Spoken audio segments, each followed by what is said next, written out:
Let's now talk to head of West Africa Democracy Solidarity Network delegation to Nigeria, Dr. Kojo Asante. Dr. Asante, thank you for joining us on the program. Let's talk about precisely what the red lines are for foreign election observers. For the 10th time, President Buhari has warned them, or you guys, not to interfere in Nigeria's election.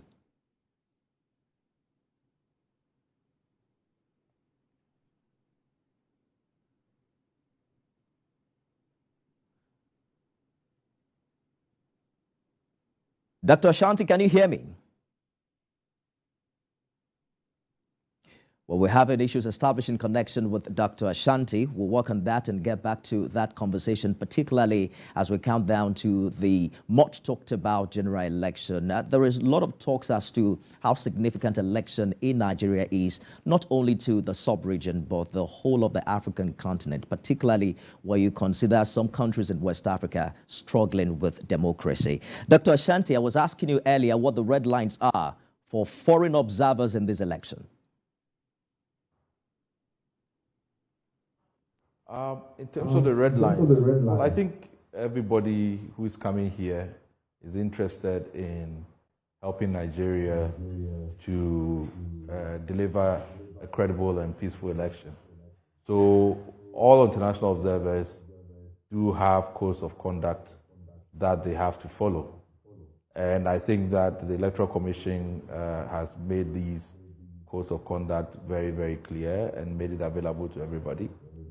And everybody is expected to respect it, how they conduct themselves when they go to polling units, where they're supposed to stand, what kinds of access they can have to the polling unit. So these things are standard, and if you are part of an international observation, you will get full briefing on what you are expected to do when you are in the host country. But I think generally all of us, and particularly those of us from West Africa who are coming, we are interested in making sure that Nigeria succeeds, because anything else would have a very bad impact for the rest of us in the sub-region. So we are in it together. Indeed, the Wadebos delegation has been in Nigeria for a while now. What has been your observation thus far? I think the most warming part of it is that we see a lot of enthusiasm and a real dogged commitment from all stakeholders, whether you are speaking to the media, civil society, the INEC, the Peace Committee. Everybody wants this election to be successful in spite of some of the challenges that are palpable. And I am really encouraged by that enthusiasm. I think that is key if you are going to overcome some of the challenges that have been identified, whether it's with the PVC collection, whether it's dealing with some of the insecurity.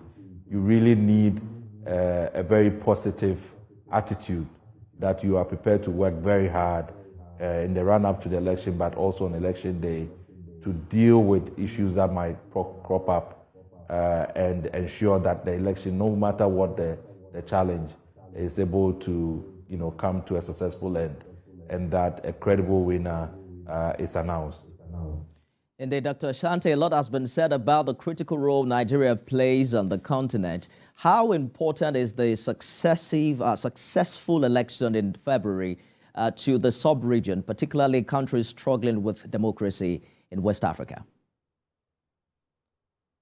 This is the most populous country in Africa.